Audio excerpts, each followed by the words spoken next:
Mesdames, Messieurs, chers amis, bonsoir et bienvenue pour une nouvelle rencontre de l'Institut Maïmonide. Et ce soir, nous avons l'honneur et le plaisir d'accueillir le docteur Richard Prasquier, qui est un habitué du reste des manifestations maïmonidiennes, puisque ce n'est pas la première fois qu'il va intervenir. Mais avant de commencer cette conférence débat, il m'est agréable de donner la parole, de céder le micro à Milvia Auguet, adjointe au maire de la ville de Montpellier, qui va dire quelques mots au nom de Michael Delafosse.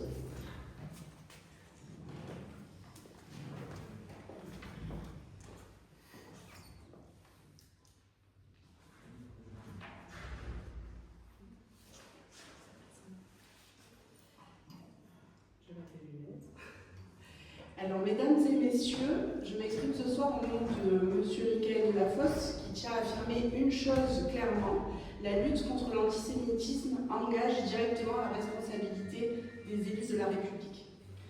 Je souhaite tout d'abord saluer très respectueusement le docteur Richard Prasquier, ancien président du CRIF et ancien président du Comité français pour Yad Vashem.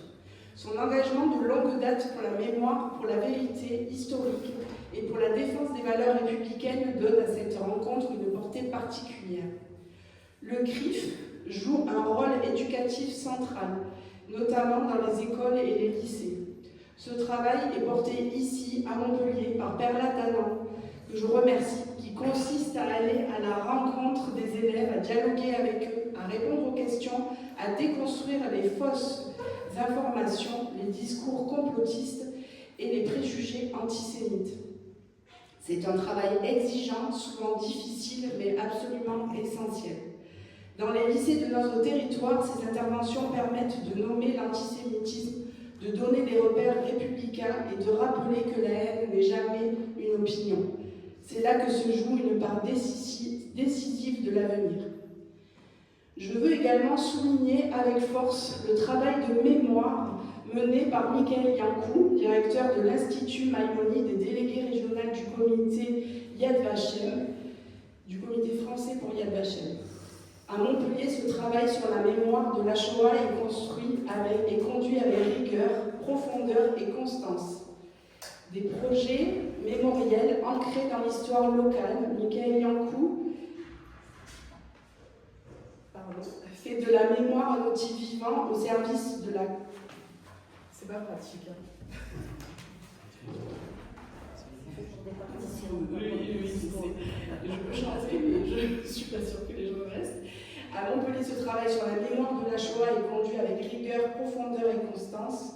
Des projets mémoriels ancrés dans l'histoire locale, Michael Yankou fait de la mémoire un outil vivant au service de la compréhension du présent. Il rappelle que la transmission des faits historiques est un rempart contre le négationnisme, la banalisation de la haine et les dérives idéologiques. Le travail notamment a été réalisé avec la stèle des déportés juifs où vous êtes allés aujourd'hui, me semble-t-il. Depuis le 7 octobre 2023, la recrudescence des actes antisémites rend ces deux combats, l'éducation des jeunes et le travail de mémoire, plus indispensables que jamais. À Montpellier, la ligne portée par Michael Delafosse est claire: l'antisémitisme n'est pas une opinion, c'est un délit, et il doit être combattu avec fermeté par la loi, mais aussi par l'éducation et la transmission. La ville soutient pleinement ces actions, parce que défendre la République, ce n'est pas seulement réagir à l'urgence, c'est investir durablement dans la formation des citoyens et la mémoire collective. Être élu aujourd'hui, c'est refuser la banalisation de la haine et assumer le courage politique. C'est ce que nous affirmons ce soir ici à Montpellier. Je vous remercie.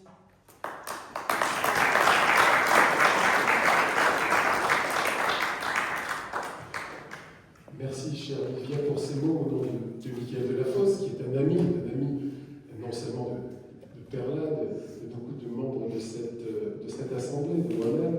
C'est un ami de la communauté juive. Tu rappelais tout à l'heure effectivement cette stèle que nous avons réalisée de concert à la mémoire des Juifs déportés de Montpellier et d'Hérault. Nous allons inaugurer à fin novembre. Ça manquait et le docteur Prasquier a pu effectivement vérifier les noms des uns et des autres qui ont été ramassés, pour reprendre une terminologie vichiste, par le gouvernement d'État français de Vichy à la demande effectivement des nazis. Oui, Michael est aussi engagé dans ce processus muséal de la rue de la Baronnie pour faire renaître, pour faire ressurgir cette histoire glorieuse du judaïsme à Montpellier au Moyen-Âge. Merci pour ces mots d'amitié, ces mots chaleureux. Nous avons donc effectivement l'insigne honneur d'accueillir à nouveau le docteur Richard Prasquier, qui est très attaché effectivement à tout ce qui touche à la mémoire, à la Shoah. Je rappelle qu'il a été président du Comité français pour Yad Vashem, il a également été président du Conseil représentatif des institutions juives de France. Il est actuellement président du Keren Adelson. Alors, le docteur Prasquier, je l'ai connu il y a une trentaine d'années, à Jérusalem, à Yad Vashem, lors des cours que je suivais dans le cadre de l'École internationale pour l'étude de la Shoah. J'avais promis à mon professeur d'histoire, et quel professeur, Charles-Olivier Carbonel, que revenant de Jérusalem, je lui donnerais un sujet de mémoire. Et en revenant, je lui ai dit, je veux travailler sur les spoliations des biens juifs en France. Il avait éclaté de rire, il m'avait dit, attelez-vous déjà à travailler sur Montpellier et l'Hérault, ça sera déjà pas mal. Mais effectivement, j'avais été un petit peu pionnier pour les départements, puisque la commission Mattéoli ne s'était pas encore mise en place. Par la suite, j'ai repris le dossier pour la thèse, mais je voulais mettre en avant surtout le fait que les cours suivis par les différents universitaires, grâce au docteur Prasquier, grâce au père des Bois, m'ont énormément marqué. D'éminents spécialistes de l'antisémitisme et de la Shoah m'ont effectivement fait prendre conscience de cette permanence et de la mutation de cette plus vieille haine de l'histoire. On s'est rendu compte que l'antisémitisme ne venait pas de nulle part et qu'elle avait des fondements dès l'Antiquité, l'antisémitisme païentique, évidemment l'antijudaïsme chrétien médiéval, pour arriver jusqu'aux formes actuelles, aux formes renouvelées de l'antisémitisme, et aujourd'hui, par exemple, le négationnisme, le Trentaine Shoah ou l'antisionisme, évidemment qu'on abordera tout ça avec Perla Dano. Le docteur Prasquier est une figure du judaïsme français, cela fait maintenant plusieurs décennies, qu'il forge de son empreinte ce judaïsme hexagonal qui est à un tournant, et on va également aborder ce sujet avec Perla Danan et avec Richard Prasquier. Alors, j'aimerais remercier Radio Aviva, le CRIF régional qui collabore pour cette manifestation, et à tout seigneur, tout honneur à Perla Danan qui fait énormément pour le monde juif sur la place de Montpellier. Je rappelle qu'elle est présidente du CRIF régional et présidente de Radio Aviva, et tous deux, nous allons donc questionner le docteur Prasquier sur l'actualité du judaïsme en France, en Europe et dans le monde. On parlera de cette résurgence judéophobe post-7 octobre, du dossier iranien, israélien, Israël-Gaza, bref, ça va concerner des questions brûlantes d'actualité, et nous essaierons, autant que faire se peut, de dépassionner les débats grâce à l'analyse la plus distanciée, la plus exhaustive possible du docteur Prasquier. Voilà, cher Perla.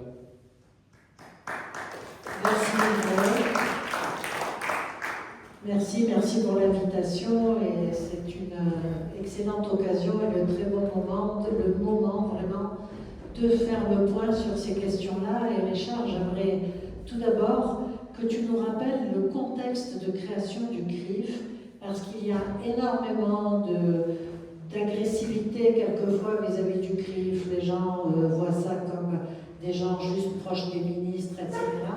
Donc, pendant la guerre, qu'est-ce qui est apparu finalement, puisque le CRIF était d'un mouvement de résistance, il est apparu qu'il manquait une voix pour les Juifs de France. Merci de m'avoir invité, merci d'être à vous tous d'être venus. Je suis impressionné, je ne pensais pas arriver à Montpellier sous une pluie pareille. J'avais cru comprendre que c'était en général le beau soleil ici, mais il est confisqué en ce moment. Manifestement, ce n'était pas le moment, mais d'avoir quitté vos appartements, venir ici, je suis très touché. Et merci Perla, merci Mickaël, merci aussi Carole Yanco, avec qui j'ai passé, grâce auquel j'ai passé une semaine extraordinaire en Roumanie, et qui m'a permis de connaître la vie juive en Roumanie, dans un pays où finalement je connaissais assez peu de choses, qui est assez compliqué. Moi je suis né en Pologne, et la Pologne géographiquement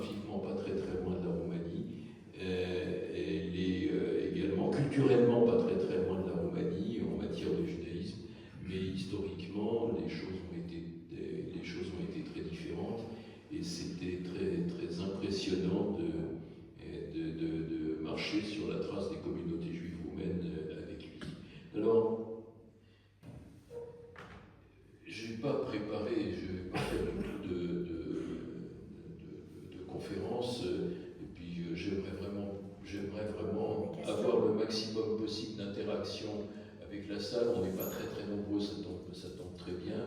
Et puis la situation, elle est tellement actuellement, elle est tellement forte que je pense que vous êtes tous en train de vous demander ce qu'il advient du judaïsme au présent, plus que peut-être au passé. Alors en ce qui concerne le CRIF, puisque Perla, tu m'as demandé, le CRIF, le judaïsme français, comme vous le savez, a été son histoire a réapparu dans l'histoire de France officiellement lorsque les Juifs, lors de l'émancipation des Juifs qui a eu lieu en 1790 et 1791, la représentation des Juifs à l'intérieur de la communauté nationale